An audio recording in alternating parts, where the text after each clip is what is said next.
welcome you for this special briefing on President of India's visit to Philippines. To brief you, we have with us Srimati Vijayta Kosing and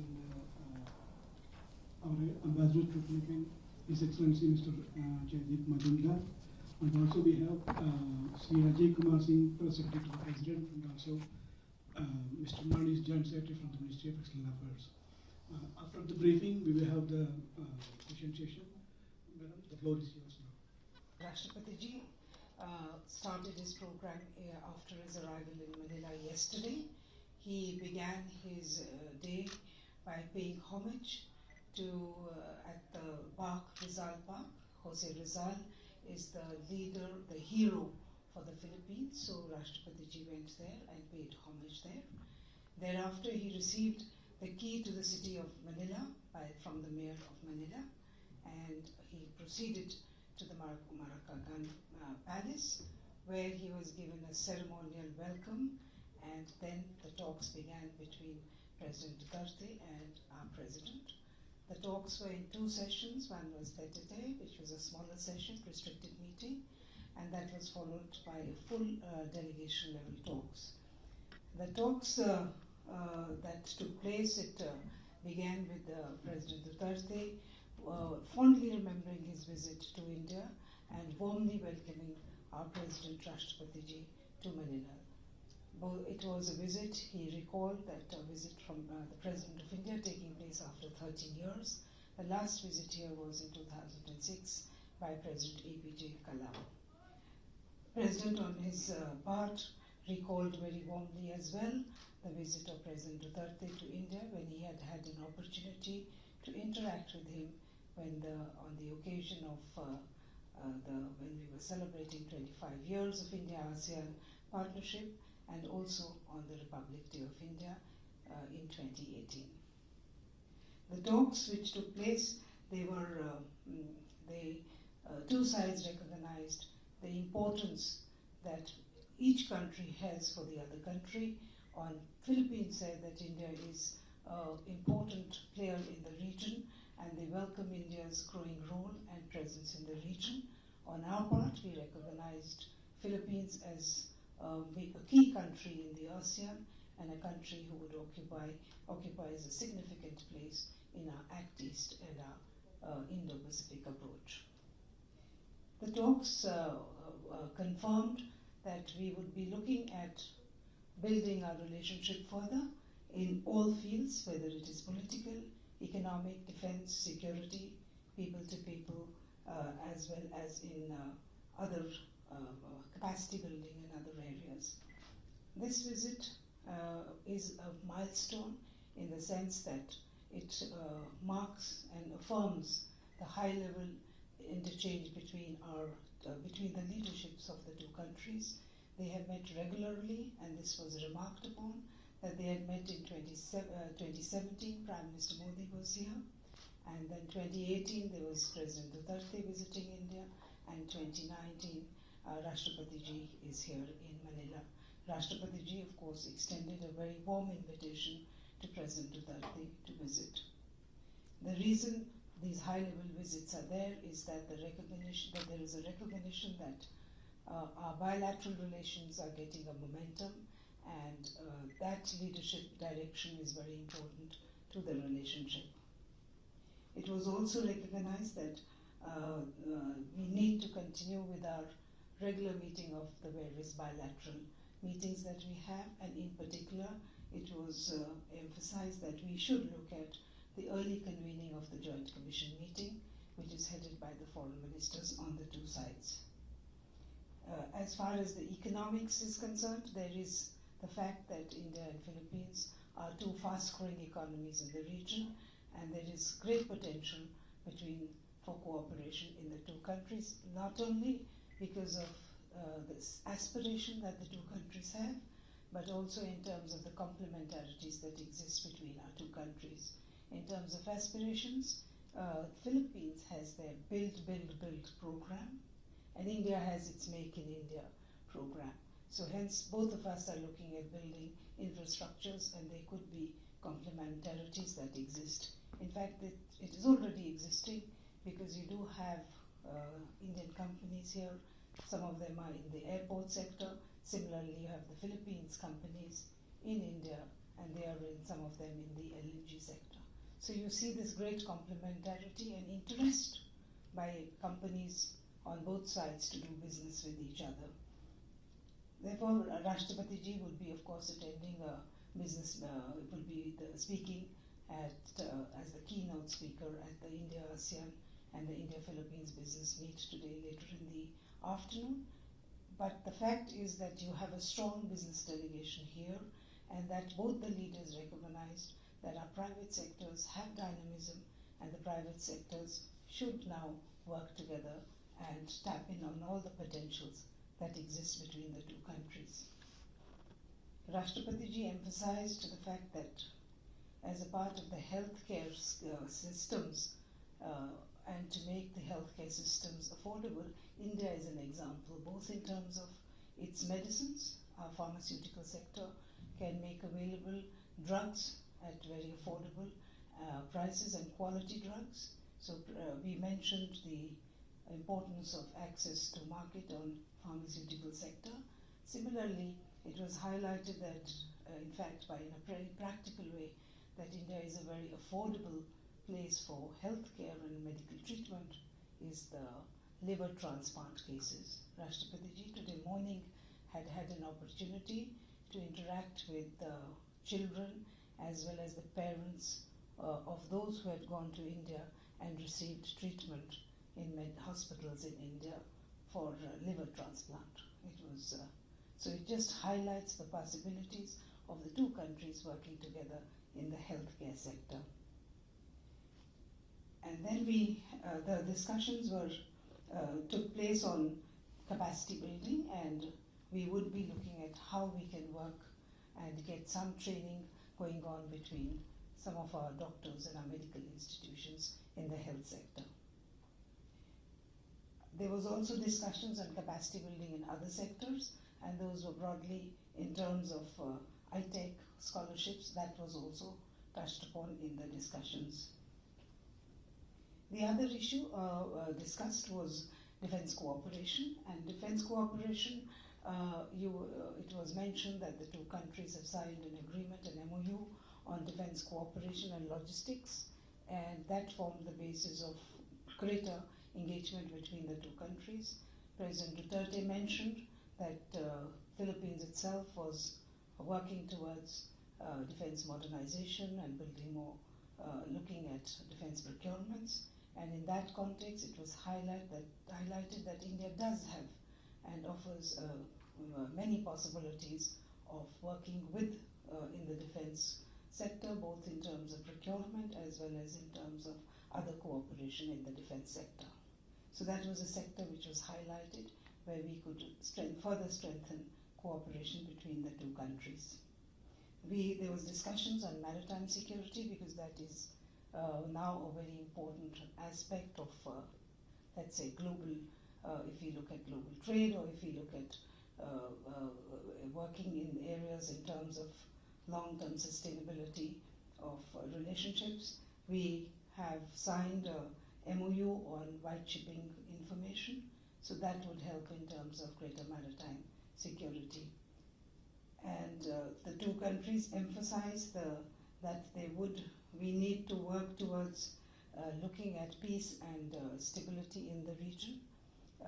It was recognized by both the leaders that South China Sea is a major sea lane of communication, and that it is important that rule of law is maintained, in particular adherence to the UNCLOS.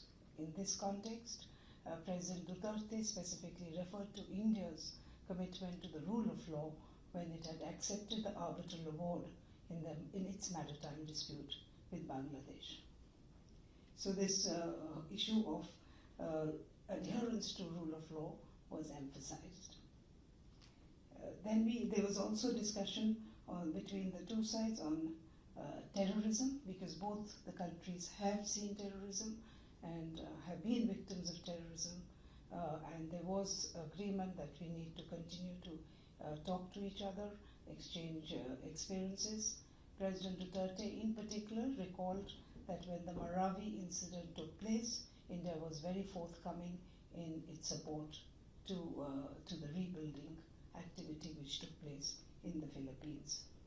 And terrorism, it was agreed that we would work in terms of bilaterally under the joint working group which we have on counterterrorism, and also that we would continue to exchange information and capacity building, whether it is in terms of cyber security or it is in terms of even drugs or in terms of urban terrorism. The other issue which was emphasized in the talks was connectivity, and the discussions took place on that we have come close to an agreement on an updated air services agreement, and with that both sides were hopeful that the airlines would start direct flights between the two countries. Tourism is again was emphasized as a sector which is growing. Travel between the two countries is increasing, and therefore this direct connectivity would be very useful.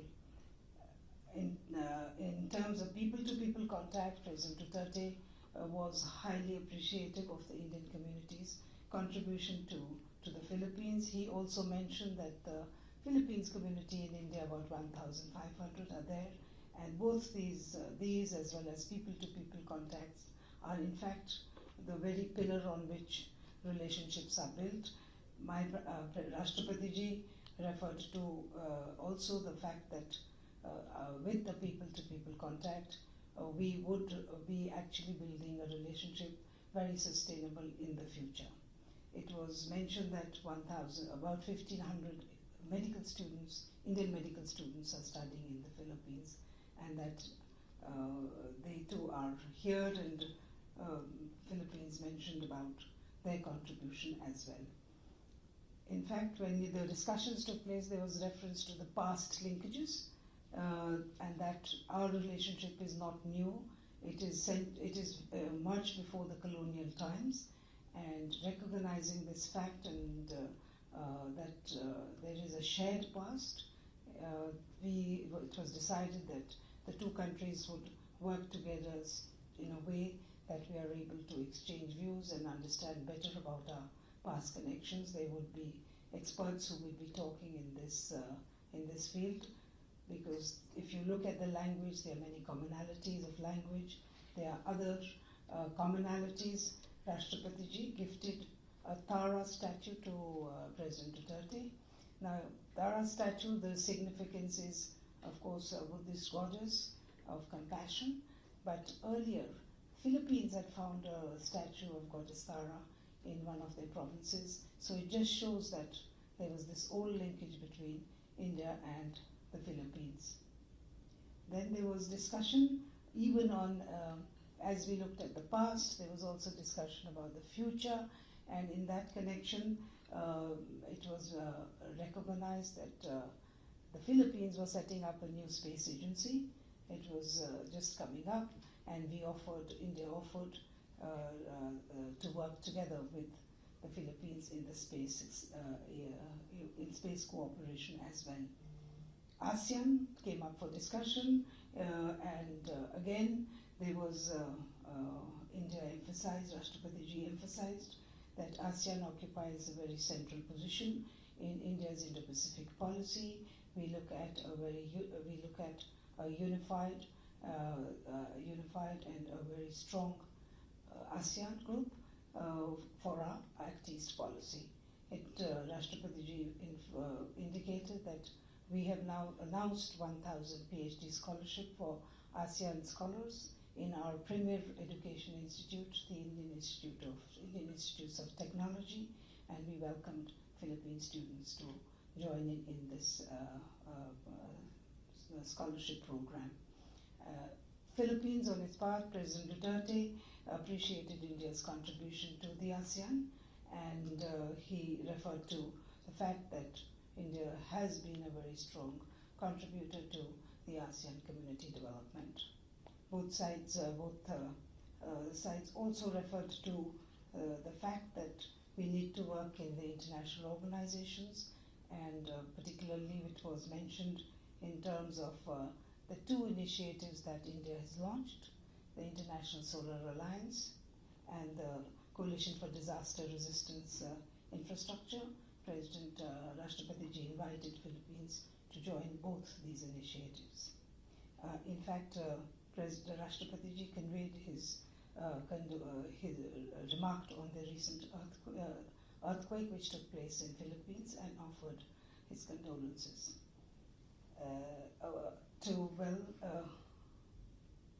I think I've covered most points, but yes, this is the 70 years of the celebration of the 70 years of the establishment of diplomatic relations between India and the Philippines, and there is great warmth in the relationship. Rashtrapati Ji and President had discussions which were extensive, forward-looking. There was optimism expressed, and both the sides are ready to take this relationship forward. In fact, Rashtrapati Ji thanked President Duterte very warmly for the hospitality that was extended. He said that he is in this beautiful country. Rashtrapati Ji said, "I'm in this beautiful country," and using the words of Qosé Rizal, he said, "This is the pearl of the Orient Sea." So this is the broad discussions which took place. Today in the morning, as you saw, Rashtrapati Ji met the children of those who had got their liver transplants done in India. Thereafter, he went to Mahavir, Philippines, and that is an institution set up here in the 1980s, and they are fitting Jaipur foot onto here, and they are undertaking the work in that regard. Later in the day, then Rashtrapati Ji had a short interaction with the CEOs of companies, Indian companies, and later in the evening he would be addressing the plenary session of the Business Summit. So I would stop here, and I'm open for questions. Thank you very much, ma'am, for this detailed document. May I ask the Ambassador of India, Philippines, to make his remarks, ma'am, before we are going for the question? May I ask also? No, I don't have anything to add. Okay, I understand, sir. So we can go for questions now. Didi will ask some questions.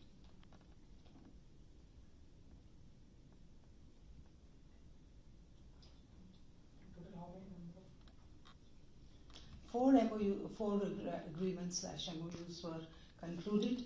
One was an agreement, MOU on white shipping cooperation, as I mentioned. The second was a work plan on science and technology. We'd be working together in the field of science and technology.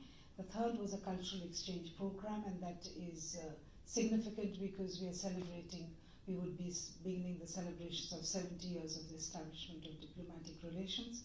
And the fourth one we signed was on tourism, cooperation in tourism.